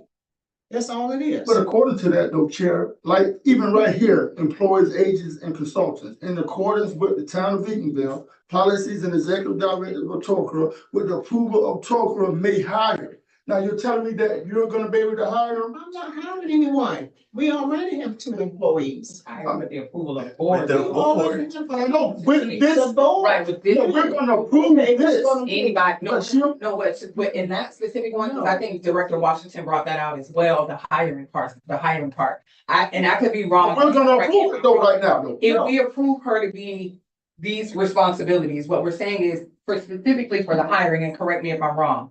If she sees Bob Schmo on the side of the road and she wants to hire Bob Schmo, she's gonna have to come back to the board, get the approval of the board. Okay, but as long as I'm cleaning that language up, because like I said, if you look at it, it's so contrary to like everything that's going on, because it's almost like you sending a text to someone, you're getting a different you know what I'm saying? I get You it. know what I'm saying? You're not getting it the same way that you're actually reading it, you know what I'm I saying? mean, the part that stood out to me was with the approval of the TOPRA. So that, in my opinion. As of now, though, but like she said, though, but listen to what I'm saying. Not saying that she'll do it, right? But it can go as far as a year from now. We'll approve for her to be in this particular spot Right. until we feel like it's someone, you know what I'm saying? But when is that gonna happen though? But she's the chair, right? So she'll be the one that bring it to us necessarily. We can't, sit here and say, hey, blase. She'll be the one that has to really introduce it to us in a sense. If that makes sense. I mean, I get what you're saying. Because we're approving something for her to do right now. Now, and I'm not saying that the chair will do something like this, withhold it for 60, 90 days or what have you when we're in desperate need of it now. You know what I'm saying? Even if it's 31 days, that's still 31 days too long. That's 1 day too long, right? So if we sit here and approve what she want to do, right? This is going to give her the authority to pretty much handle the sleep, in a sense. But some of this still requires her to come to the board.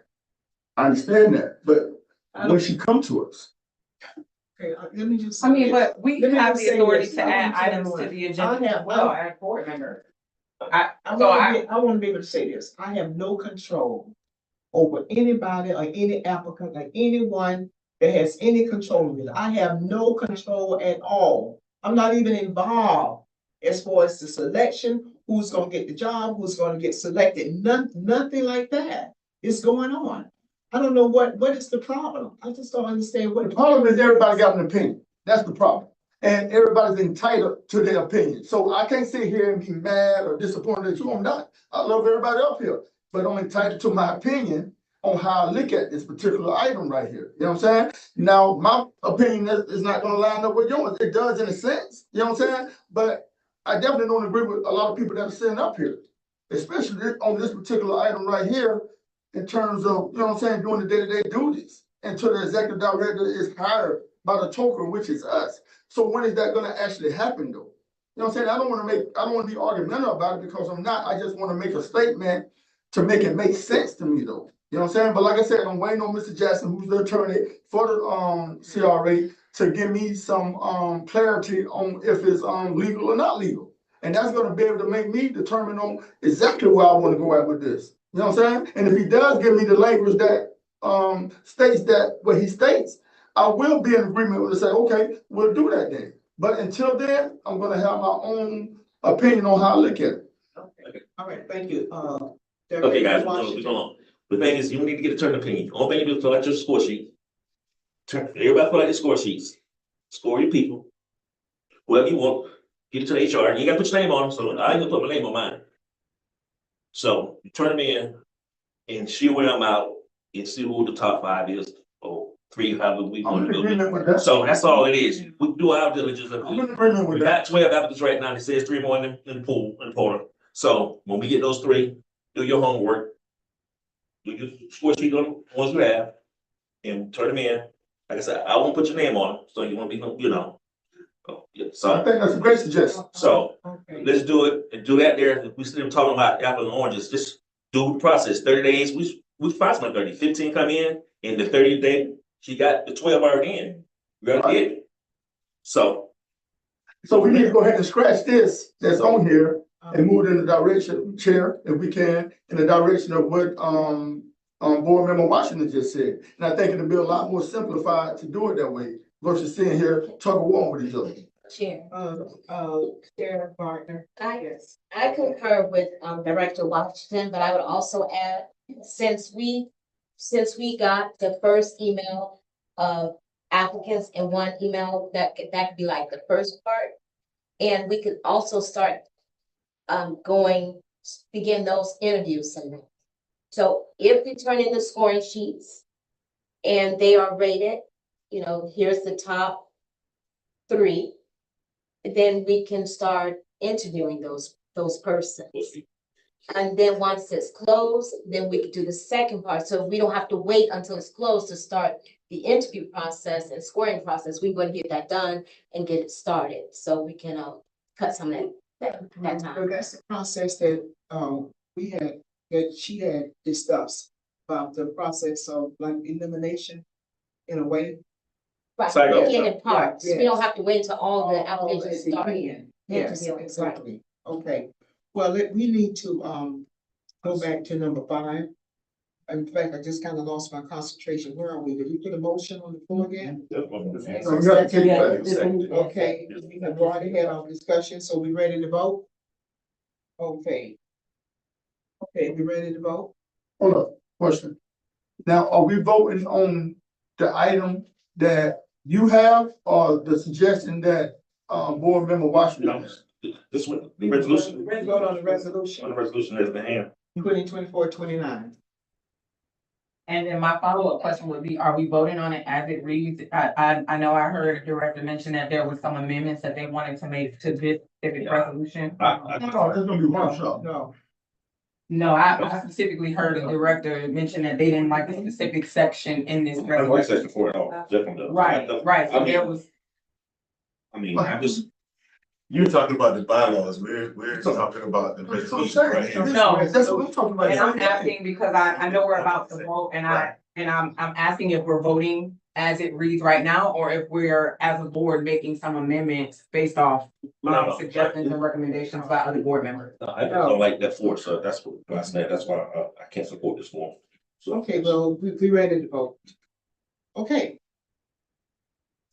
All right, Mrs. King, can you call the roll, please, for the vote?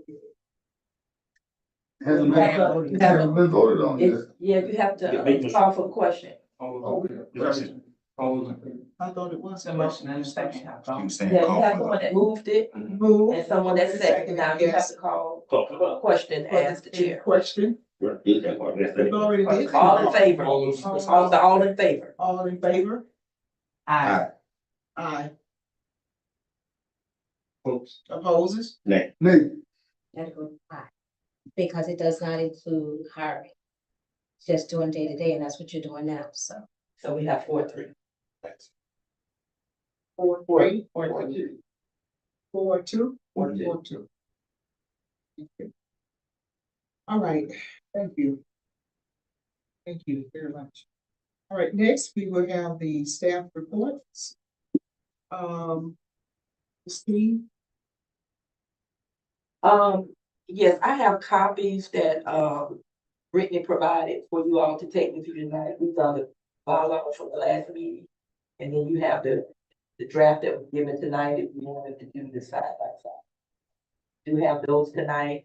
And then also, at the close of this meeting, if we can meet in the lobby, including the residents, we would love to get our photo and video op for the, Christmas in July.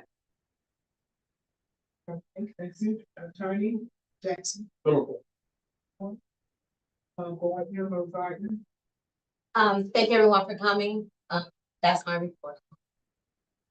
Washington? I'd like to thank everybody for, the farmers market is going to be, Black 1887 night market will be a supporter of, so we need to be supporter of that event some type of way as marketing CRA and with the town partnership with them, so in the future, we can put some funds towards, towards that event to help them, just show appreciation of them doing, bringing people to your community. That's what CRA is supposed to do. If somebody doing something, we need to support them to bring people, because I met people from all over the place, Mississippi, Jacksonville, everywhere. Some parts of Orlando, they've never been eaten before. So I definitely would like for us, this board, to give them support too on that thing, on that event. So that's all I have. Thank you. Board Member Creighton. I too, had the opportunity to, visit the 1817 night market. I thought it was, an amazing event that really kind of inspired some, cultural and economic development. I would like to see some participation from the agency as well, in whatever way we can, facilitate some support. And that's it. Board Member. Yes, I would actually just like to thank everybody for coming out, being engaged in CRA. I know how important it is to have a CRA over here. Thank God that we have one. But I think more importantly, we're dealing with a lot of different things that we need to deal with in the town. And I think we're in a crisis, to be honest with you. We got a CRA, which we sit on this board on, that will possibly be expiring in 3 years if we don't get our act together. And we're sitting here making the notion that we don't need a director, which doesn't make any sense to me. But like I said, I'm only one vote. And of course, it failed tonight, but I do plan on getting legal opinion on how he look at it as far as if it's unlawful or not lawful or something that they just practice.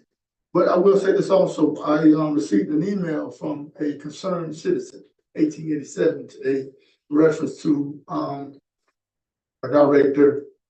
I don't know if it's past, present, or what have you, but I find it quite disturbing for anyone to just add my name to anything or coming up with the notion that you think.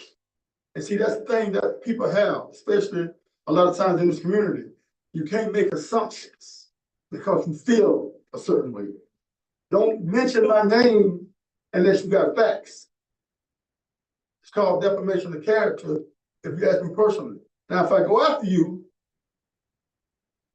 because I got an idea, but I'm not saying no names. You understand? I got an idea, but I never mention anybody's name. But you're emailing not only myself, but a group of us suggesting that I did something that I know I didn't do. The people chose me at the end of the day. You understand me? But for you to mention anybody's name, whether it's up here, me, or whomever, shame on you. You know what I'm saying? Shame on you, especially if you're a concerned citizen. If you're a concerned citizen, we got a podium up here that we have citizen participation. You understand me? Don't hide behind a computer telling me this and telling me that. You got, you know what you call people like that? And I hate to say it, but I'm gonna say it, a coward. Amen. Amen. You're a coward. To hide behind a pen, behind the electronics, mentioning my name. I've already been thrown up under the bus before. But God seen the fit that I sit back in my seat, which I'm sitting there now. Right now. Because God seen the fit that I sit here. And not only did I win, I won big time. Because the people chose me. Amen. The people chose Taurus Matt to serve as an elected official for the town of Beeville. And I'm board member also. Doesn't mean anything to me because I'm the one that suggested we go to a independent board. So what important is it is to me to sit up here as a board member? Because I know there's so much crisis and so much biasness that go along with just sitting up here as a board member and a legislator. I know the biasness that go into it. That's why I suggest we go to an independent board when I did back then. That's why I suggested that, because you keep all the turmoil out of it. You understand me? Yeah. I don't have a dog in the fight. All I want to do is make this town grow and go to a whole nother level of prosperity. But if you got one individual, and that's all it takes is to change this world, one person, to have a suggestion to sit here and name my name in an email, and you don't even know nothing about what you're talking about, but you suggest that I did this, and that. because of hearsay. Listen, man, if you're looking out here tonight, and if you're looking at this meeting, concerned citizen, we have a participation list that our clerk takes down. You can come up here, state your name and your address if you are a citizen of Beanville, and make your plea then. Don't hide behind this system that we got right now. Please don't do that. It wasn't me.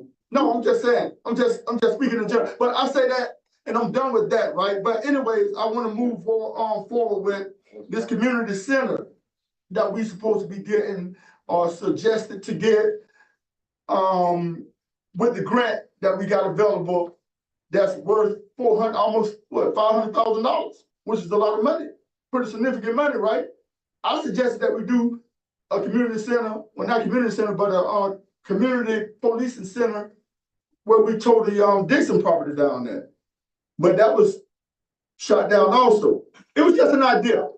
I think listen, me sitting up here as a council member, you gotta have a vision. If you don't have a vision, if you sit up here and sit on your hands and say nothing, shame on you. Shame on you. That goes for anybody that sit up here. Anybody. If you sit up here and suggest that you don't have to do anything but collect a paycheck that the citizens pay you, the taxpayers pay you, and you feel the need to not do nothing, or even have an idea what you want to do, you understand me? I challenge anybody. Tell me 5 things that you want to see happen in this community. 5 things. I can tell you 5 things. I want to see economic growth. I want to see the CRA go to a whole nother level. We haven't developed nothing since I've sat up here. Nothing. We've got nothing done. And you wonder why the people are angry and mad and don't come to the meetings. Look at this. Look at this. You got a staff member and you got a business owner, 2 business owners in here. What are citizens? You understand me?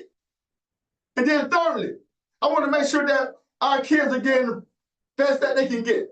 You understand me? But from a CRA perspective, I want to make sure that we're building economic growth here. CRA is exactly what it stands for.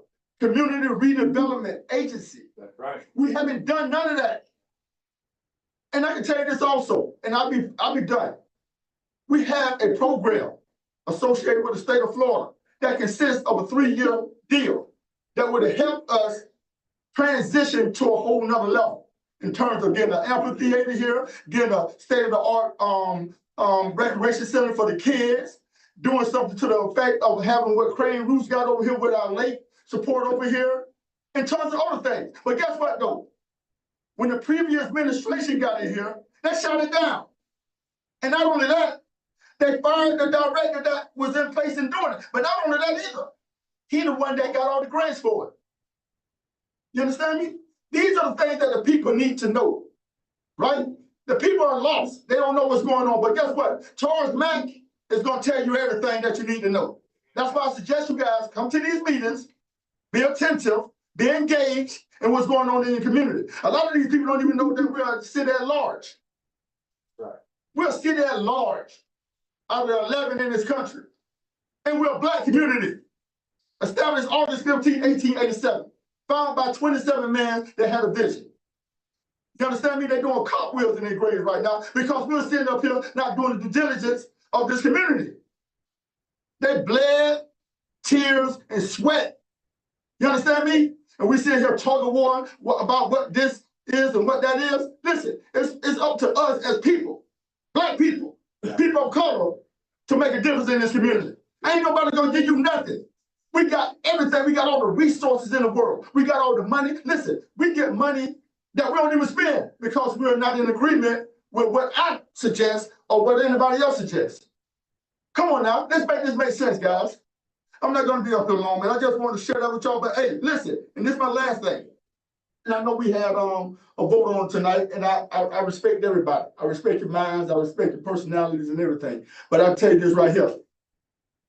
I think we didn't do the CRA or this township any justice tonight by going down the direction that we went down by not suggesting to hire a CRA director.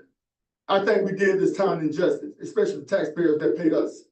I work for the people. I don't work for nobody up here. I work for the people. My job is to work for the people and making sure that I'm getting every resource possible. Right. To make sure that we're moving forward. Every resource possible. Listen, this is bigger than me. It ain't about me. I got kids here. I was raised here. I've been in Enville all my life, attended Edgewater High School. I did all these things, went off to college, came back, wanted to be a part of what's going on in my community. You understand me? And like I tell my kids all the time, you don't have to move out of Enville to better yourself. You can do it right here. Sure. But we got to make sure that we're instilling that in them. And if we don't do that, we're subject to lose. Sure. But I say that to say this, guys, listen, man, I think we need to do a better job legislating, doing a better job making great decisions as CRA directors up here, right? Because the people chose us. Listen, I wasn't selected, I was elected. It's a difference. And being selected and being elected. I was elected by the people. You understand me? And that's what I'm gonna do. And in closing, love you guys. No hard feelings against anybody, man, but we gotta be better, man. And that's my report. Yeah. Yes. Thank everyone for coming out. Attorney, I didn't see I guess, the purpose of the resolution, because I thought that in the absence of the executive director, in all those years, the chair usually fills in. That's what board member Gardner, at the time she was the chair, she filled in when we didn't have a chair. I thought that she would just be automatic, that it wouldn't have to be this. And they can make decisions upon this board. Now, when it comes to hiring, then that's when you come to the board. But otherwise, maybe that's what I want to put in the bylaws, that it should be automatic, that in the absence of an executive director, the chair assumes those roles. That's what I thought these bylaws are for. Just that in the absence of the chair, the vice chair would take those roles on without even question, because we know you got to get the work done day to day. Now, my next subject is for well, he put his councilman hat on, Councilman Washington. If you remember our CAO, Miss Lee. Back in the day when I first got out of there, and I'm gonna be real brief, I did those interviews. I went, and when I read her resume, oh my gosh, CAO of the city of Daytona.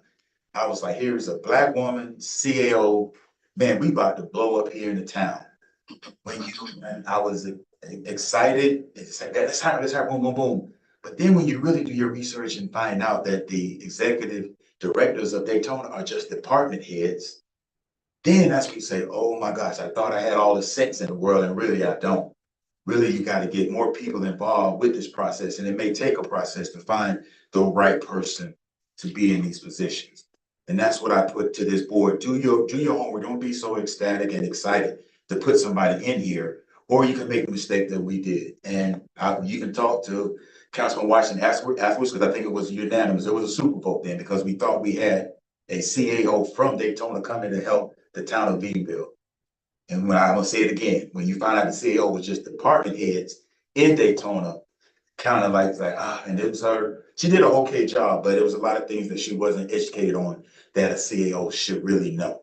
So that was a learning process for them, for us, for me. So that's why I take my time in doing that. Now, I hear everyone saying about the night market. We gotta do this, gotta do this. Everyone always has this part right here, the definition of economic growth. The process by which a nation or community wealth increases over time. I'm going to be on point with you and say I'm going to help support, but y'all got to show me where the money is going to, from these events are going to help come in to help.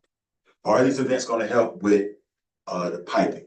Are these events going to help with paying for an officer? Show me the love that these organizations or these events have for the town of Beanville, because it looks as though we're paying out right now. And I want to know what we're going to get back as far as not a good word, because we don't have any hotels here that people will come from Jacksonville and Tampa to come and sleep in, bring money. Are we requiring them to go to Mad Crab? Are we requiring them to go to Miss Kim's, the other soul food kitchen down here? Are we requiring them that they come in town hall and buy something? When we say economic growth, I want something that is tangible, that we can see, not just word of mouth. Now, if we're gonna put money towards it, then I want to see what my money is going towards. Now, we've been hoodwinked before, and I'm gonna say this, my grandma was hoodwinked by this man who's coming to our community and sell her stuff because he saw a need. And it was our white brother, that white brother that came in, he saw a need, but he would come in, he would take, and I look back now, he was taking advantage of my grandma because he saw a need. I don't want these organizations to come in here and take advantage of us because they see a need. Food desert. When I heard food desert, I'm thinking fruits and vegetables going to be at the stands at this event. For the life of me, and y'all help me if I'm wrong, I don't see where a cigar bar and alcohol is helping the community. And y'all can help me, y'all can correct me, send me an email or whatever. But I want to see where we're going to benefit from these events to help my community. If you all about Eatonville and you all about us growing, then give some back of your proceeds that you're getting from your vendors. Now, I asked our CEO to give me a breakdown of, are they paying for police? Are they paying for permits? What are we getting out of this deal? Even to the point of electricity. Do you know that the organizers charge electricity for their vendors? I didn't know, but I don't fault us, I fault administration to, look at these things. Are we charging for power? Please look up there. Are we getting a little penny back or something? So when we say economic growth, I'm with you, both of you. I'm with everybody when they say it's good for the community. But what are we getting back that's tangible for our community? Have a good night. Yeah, going back there, yeah, let me just apply that there. Board member Daniel Daines. Piping is infrastructure. We already have money for infrastructure. You keep talking about infrastructure. We have money, millions of dollars for infrastructure. CRA don't have anything to do with that when you bring people to your community. CRA is supposed to bring people to your community. That's what it stands for. One of the things you're supposed to do. We do pay for officers. Anybody do events? So we pay for officers. Anytime you do an event, you pay for officers. Now, proceeds going to piping. Now, proceeds going to bringing bands in and stuff like that for race near future. Yes. So that's what organizations do that doing things in the town of Eatonville. You might not see it, and it's not all about a cigar, alcohol thing like that. It's all about people coming in to enjoy your community. That's what it's all about. Enjoy your community. And they did have fruits and vegetables at 1887 night market. It was anything you wanted it. So let's not be on the negative saying, oh, it's all about that, because we got some things in the town of Eatonville that definitely could be negative, but I'm not gonna talk about those things. You don't have, because it don't have to do nothing with me, but I can't go there. So I wish you stop going there, but talking about when people doing something positive in this community. I'm fighting for my community. But you fight for the, but you pick and choose what you fight for. And I'm not gonna say what I can speak and choose. Please. No, I'm not gonna do that. Okay. But you do it all the time, so you do it all the time. If you don't support it, of course you don't have to show up like you don't do. But don't sit here and say, oh, it's all about alcohol, cigars, or music. This is different kind of functions that go on in town even. It's not a tour event, it's not an MLK event, it's not a food drive, it's not a turkey day given away. That's not what people do. That's people, we want people to do those things in the community. We want them to do that. But that's something some people don't choose to do. Great event. Okay. So that's all I have to say about that. So stop digging and diving on people when they're doing something positive. Okay, I have a report also. Mrs. King, can you go to those photos, please? As a part of my report, while she's looking that up, I just want to say to all the board members, the elected board members, you have to go to TD Bank to do new bank cards, because we have one member to add on, and that was board member Taurus Mack for the CRA Oh, at TD Bank. okay, She says that all of us have to come in and do new cards. With TD Bank. On the corner of With the park. Winter Park, there on that corner, Okay. Webster So you and just want to 1792. Yes, Just just go there to customer service, tell them who you are. They already know. I was up there on Friday. Okay. And so we all have to do it again. And we will be check signer. Yes, check Okay. signer Right. on the account. They take care of that. Yeah, usually they bring it here. I know I had asked them, They but don't do she that? told the person that waited on me, I've been there twice in 1 week, says that you need to come in. Okay, so we could just get that taken care of. Thank you. All right, also, I want to let everyone know that the fiscal coordinator that we've had before, she's a very outstanding, employee that was hired from a private agency. And, right now, when I came in, like I say, we'd like to make some changes. We're gonna have to make some changes because we're paying something like $43 or $42 an hour for that one person. So we're gonna reduce that by cutting that in half by that person being on payroll here. Her name is Lori Nasser, and she does not have a problem with it. I spoke to the agency about it, and they told me as long as I give them 1 week's notice. So, she's been hired since May. She's very, very, very qualified to do what she does. Her background experience is that she was a deputy municipal clerk for the city of Orlando. So she really knows about government and whatever, but she's doing an outstanding job for what she has to work with. She knows about grants, she knows about the appropriations of funds as far as, handling the accounts and everything. So we have all that organized. And, with the administration is very good about assisting in any way that we need over in the CRA department. So I want to appreciate, you all for doing whatever you do to help out to make this a smooth transition. Okay, now, the night market, awesome, awesome, awesome event. I really appreciate that. It was really nice and I really enjoyed myself. And it's a good model for Eatonville to get people to come. And I do understand your concerns about economic impact. It may not necessarily have an economic impact at this particular time. But I think it's just a good thing for people to come out at some point and you say, we can't give the shop away. So we got to be accountable to make sure that we're not just doing something and we just going into the hole and just throwing things out there. So, yeah, we need to get a return on our investment. But I do know at some point that, it's gonna have to be a break even. But let me just tell you, it's an awesome event. And if you missed it, you missed a treat. I haven't seen Bill at that level since I've been here, but that was really nice. And I really appreciate the organizers for that. Okay, last but not least, this past week, a lot of things have been going on in the town. First of all, we had most importantly, the information on the Club Eaton nightclub. And I asked Mr. David Barney if he could just come and just share some things that is going on because there's been a lot of phones ringing. There's been a lot of notifications, people calling, and they may not have a true understanding about what is really going on. So I'm gonna allow him this opportunity. There's 3 photos on the screen there that shows you exactly what the process has been in the last week. So, Mr. Barton, just go right ahead. Thank you. Thank you. Good evening. I came here today so I can answer questions for you. Emergency partial demolition had to be done, period. Can you speak up a little louder? Yeah, like emergency partial demolition had to be done no matter what. I can get into technical details for a whole hour why.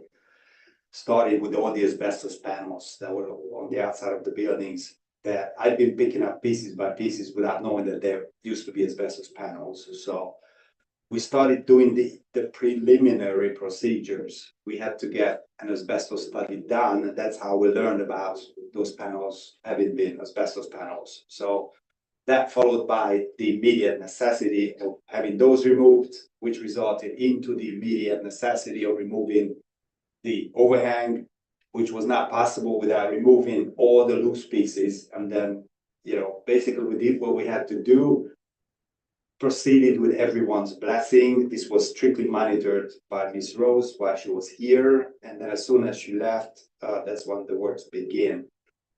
We correctly put permits with everyone's approval. Everyone was included on, all the emails. Demolition is a dirty thing to do. I would absolutely love to invite every single one of you to do a walkthrough. You'll be absolutely amazed. The space is magical. I cannot put it in words how excited I am. More so than all of you put together because you haven't seen it yet. So this was the only way also to really get going. Like engineering, architectural stuff could not be that no one could move forward without entering the building. It was a total disaster. I have hundreds of photos, videos. It was impossible to enter through the door. Everything was collapsed or to be about collapsing. So we did everything we had to do. Everything is removed. We kept all the original walls. The reconstruction process could begin. I've been doing my very best to do my own little postings. And one of my mistakes was I should have reached out to you to get some help doing some kind of a, posting to the citizens, because unfortunately I must agree with Director Mack, because I'm being openly attacked. People come up to my face blaming me for everything because they do not know what's going on. And while I'm doing everything I can, is more communication needed. All they say is that, a lot of stuff is coming down, what is going on. And I feel better about that, but my conscience, I'm doing it absolutely everything I can. I talked to hundreds of people.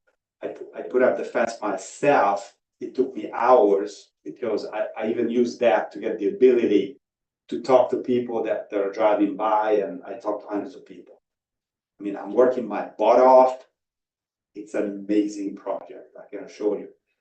And I would very much love to know, because I'm a history buff, and there is the way how it used to be, and now we can all see where the diamond-shaped original windows used to be, starting from 1947.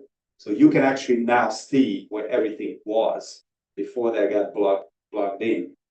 So the question is, should it be restored to the absolute original shape and form as much as, or as close as it is possible?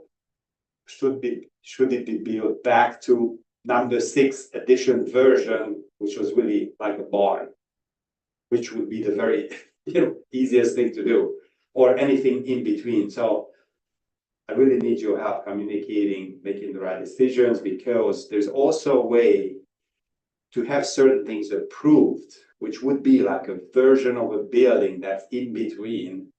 And if we could have that approved, I mean, we'd have an amazing thing. And I'd be happy to talk to you about all that. But I would very much love to invite you to do like a walk in. It's unreal, like seriously, like it's a magical experience. You would get going. Mr. Bonner has offered to open, what did we say, next Wednesday? Anytime, any day. Okay, Just let next me know. Wednesday at 6 o'clock. Did we say 6 o'clock? You suggested a time and a date. I'm wide open if you need to change that. So open it up so we can all go there for a walkthrough. And also want the community as well to Yeah, be invited from the community, so that way people would know exactly. please forgive me, but I need to tell you all this because most of you have no idea about this. We learned about this grant way back when. This was supposed to be my grant. I paid $70,000, consulted a third-party consultation firm, a professional grant writer was hired, a specialized grant attorney was hired. I invested $70,000 of my own money. I was supposed to be the applicant with my nonprofit.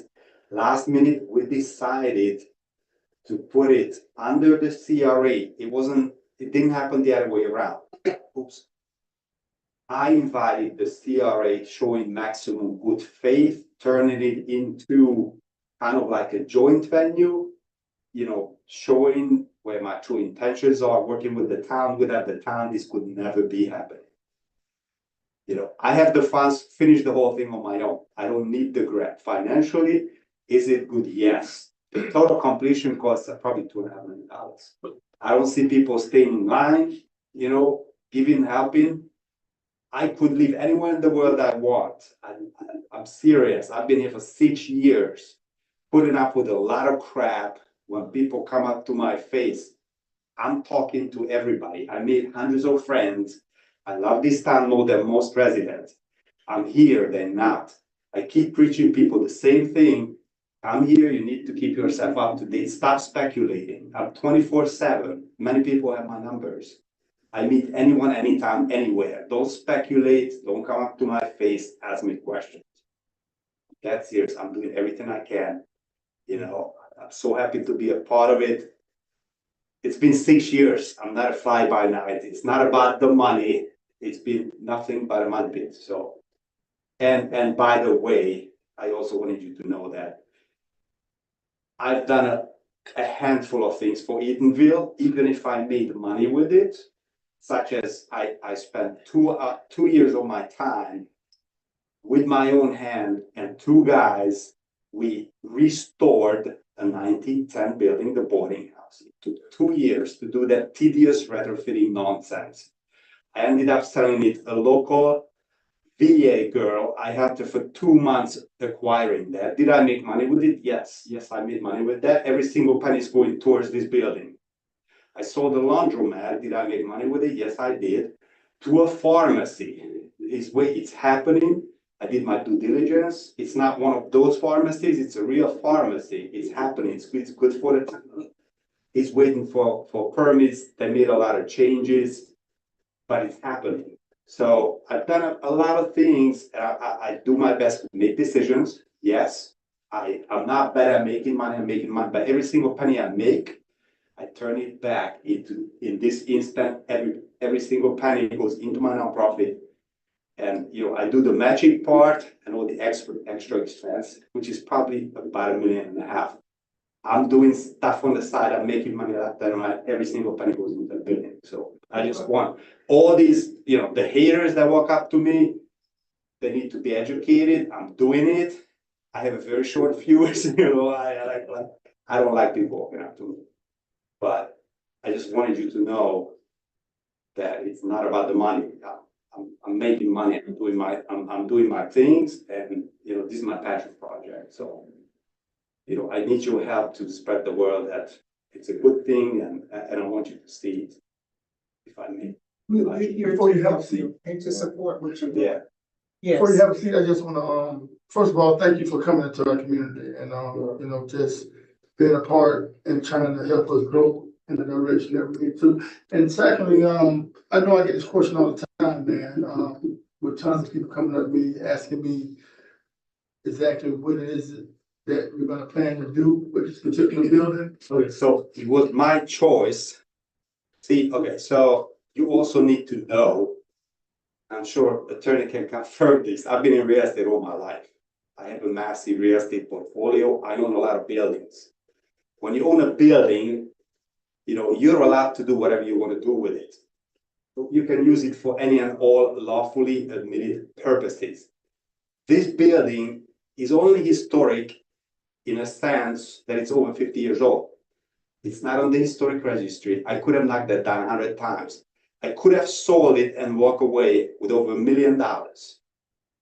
Every single organization in town, as soon as they learned about the grant, they called me, including NY. They asked me, by using the same grant, they wanted me to sell it to them for nothing. It really bothers me. It bothers me when NY walk up to my face and start complaining to me about it, because the first thing I ever did when I walked into this town was, at that time I used to own galleries, and I'm talking world-class art galleries that I owned. I offered my help. I wanted to recurate the small gallery that I had. It was about 2 weeks before Zora. And instead of letting me do anything, I was very naive at the time, but those days are gone. Before my butt can hit the chair, I was hit with a $70,000 donation idea. And then she kind of made me move some heavy boxes around. So I don't want her to walk up to my face either. She's a community leader. I don't want anyone to walk up to my face, because my conscience is really, really clear. And there's a lot of stuff that I'm doing that nobody even knows about. So I just wanted you to know. Yeah, but I appreciate that. But my question was, what is it that you're planning to do with the building? Okay, so as soon as we decided to, because there's a change of tune, originally I bought this, I didn't know anything about this town. And then as soon as I saw the building, I did my research, I had goosebumps. It was like a moral obligation to do the right thing. At that given moment, it started being a business deal. it started out one, but it all changed. So as soon as, the deed got transferred to a nonprofit, at that very same time, it was a whole different change of tune. It's almost like a joint effort, doing the right thing. So the way how it got packaged, so to speak, as a mini version of the Dr. Phillips Center. So that particular designation of a performing arts center is pretty much a mini version of the Dr. Phillips Center. So not to be narrowing it down to specific genres, it could be a flex space accommodating anything and everything. It could be live music, it could be poets, it could be gospel, it could be anything and everything. Like a glorified community center that could serve not just the communities, but out-of-state visitors and everybody else's. I consider Mr. Charles my absolute closest friend in town. No one knows me better than he does. I probably spent 30,000 hours talking with him in the laundromat. I didn't walk into the laundromat to buy it. Everything that comes out of my mouth, this man has been witnessing. Whatever I say, I do. I'm worse than a dog. I don't let that bone go. I'm not going anywhere. 100,000 people can walk up to me, bitch, and complain. I'm finishing this project. I appreciate that. So, I appreciate that. And my reason for asking is because I had citizens that was, kind of like this, questioning like, hey, what is that gonna be? So I said, when I see Mr. David, I'm gonna ask him, and I wanted to ask you on record. I would love this to be an updated version of like the very best version of what it used to be and then some. Gotcha. Like definitely a mature facility with a lot of cultural flair, so to speak. Not, like a live music event, obviously embracing African American history as it should be. It's a staple. You have a lot of like sites, but you have so few tangible things. I had businesses in New Orleans. I created a boxing club in the worst ghetto section of New Orleans where there were nobody but drug dealers. That club is still up and running. I've done a lot of crazy stuff. You have to be semi-crazy to deal with this. Seriously, like you have to be like not so safe. I thrive on challenges, ridiculous situations. I'm so spoiled. I need these challenges to keep me grounded. That's what I'm doing. This is insane. It's so multi-layered, time, energy, money consuming. I can't put it in words. I'm not letting anyone screw it up. That's how seriously I'm taking this. We appreciate you, man. Who can screw it up? You said like you got some negativity that somebody gonna screw it up. Who's gonna screw it up? The funds are supposed to be there. Multiple people wanting to buy it. I did contract with them that never came through. That's what your personal is on there, if you want to sell it or not. But the funds are gonna be there for you to get you started. Partial fund. Yeah. Well, it ain't gonna all come at one time. You're never gonna get a whole $1 million at one time. You're never gonna get that. Yeah. You know it's gonna be increments. You know that for the grant. Yeah, I'm not. Okay, so you had to put down $225 million. That's just to get the grant. Right. Yeah. Okay, that's because you get something, Yeah. you got it made for you still up on the game. So the thing is, the funds coming, like you said, right? Get you started. And that's what we're here to talk about, your funds. Make sure you get your funds, do your building. All the other stuff, I don't care about NYD or whatever. So we just want to see that But money. I want you to know, I'm not your ordinary guy. I can finish this thing.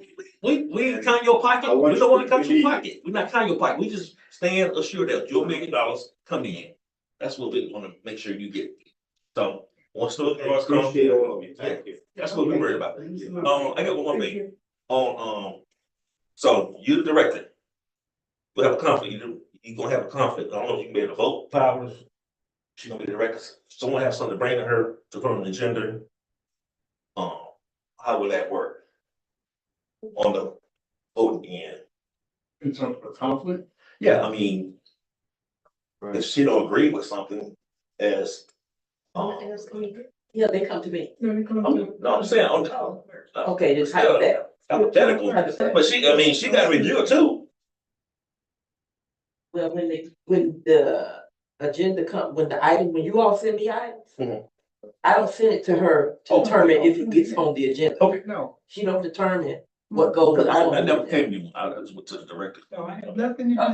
I just went to the Nothing director. to do with no agendas or I just anything went to the like director. that. Okay. So make It's like you all need to send your. I don't make sure we Let me just understand say, that. I don't do that. Send it to the Okay. clerk. I just wanna make sure. Yeah, I you don't was say the it. director. I want someone to. I got enough. Now, I never said that to you, because you Okay. the elected official, I can't send it to you if I wanted to. That's right. No, she has a different power.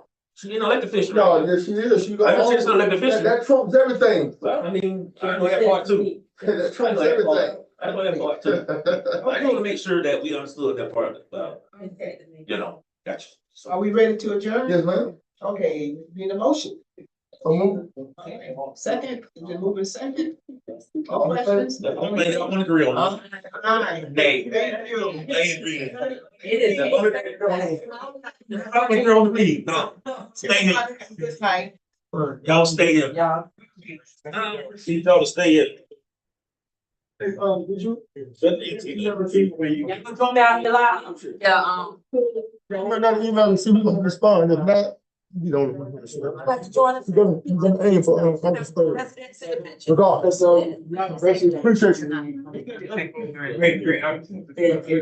Right on point. You get out for 9 o'clock, I do a little ride down. Yeah. Hey, send it, man. You are correct. Thank you. Thank you.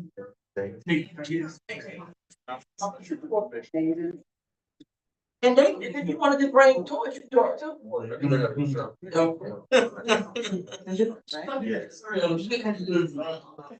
Okay.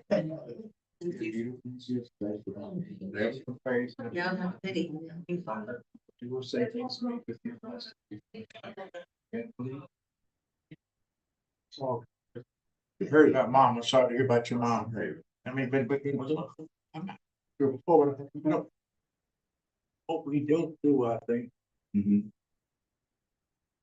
Just took it upon myself. I mean, what's better down, I don't even know it. But sometimes it's good to say things, encourage you. You know, you take that to show you comfortable now. I'm old now. I don't know what that means. I'm off work. Oh, yes. No, that don't. Hey, man, appreciate you. Appreciate you, man. How you been, man? I'm still here. I'm still blessed. Yes. I'm still moving. Yes. Yeah. I see